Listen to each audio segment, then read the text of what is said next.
Kinamatisang manok cravers ang ating craving today. Samahan niyo akong lutuin ang simple pero super comforting na dish na ito. Where every meal is made with love. I-render muna natin ang chicken fat over medium heat para lumabas ang natural flavor nito. Makakatulong ito para mas maging malasa, juicy at magkaroon ng magandang golden brown color ang manok.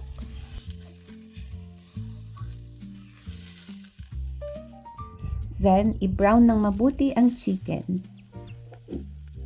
Huwag siksikan ng pan para mas maganda ang browning at hindi magsingaw ang manok. Filled with joy and pleasure. Sizzle in the pan, hear the music play. Fresh ingredients brighten up the day. Craving Kitchen. Habang binebrown, timplahan na ng salt. Well, this sometimes happen. Hindi man sobrang brown, nakatulong pa rin ito para mas maging flavorful ang ating ulam. Igisa ang onions at garlic hanggang maging fragrant at translucent ang onions.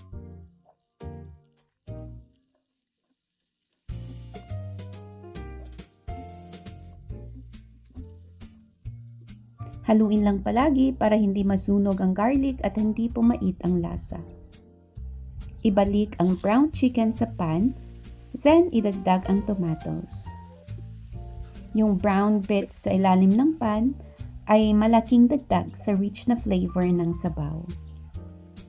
Adjust nyo na lang ang dami ng kamatis ayon sa panlasa nyo. Mas maraming kamatis, mas rich, mas malasa, at mas tumatawi ang sabaw.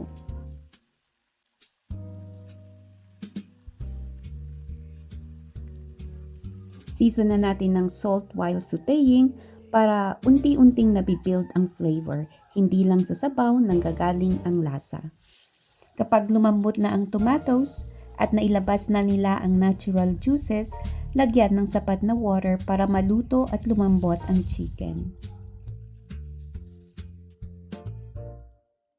Medyo nakalimutang isute pero idagdag na rin natin itong ginger and peppercorn before we simmer.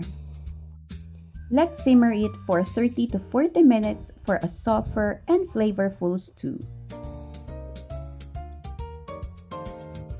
Tikman ang sabaw at i-adjust ang salt kung kailangan.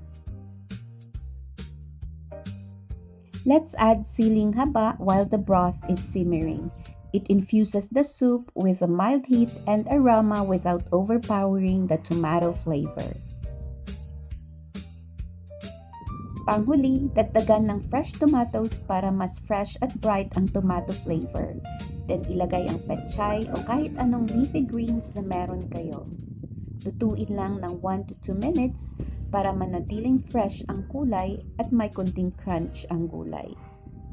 Divine, sizzle in the pan, hear the music play. Fresh ingredients brighten up the day. Patayin ang apoy, iserve habang mainit kasama ang steamed rice. At enjoy! Maraming salamat sa panunood.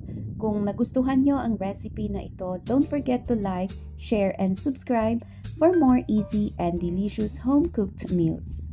Mag-comment din kayo sa baba kung anong recipe ang gusto nyong makita next. And don't forget to check out my other recipe videos for more budget-friendly at comforting dishes. Happy cooking, cravers, and see you sa next recipe. Easy and delicious, fresh and true. There's always something good for you. Craving Kitchen.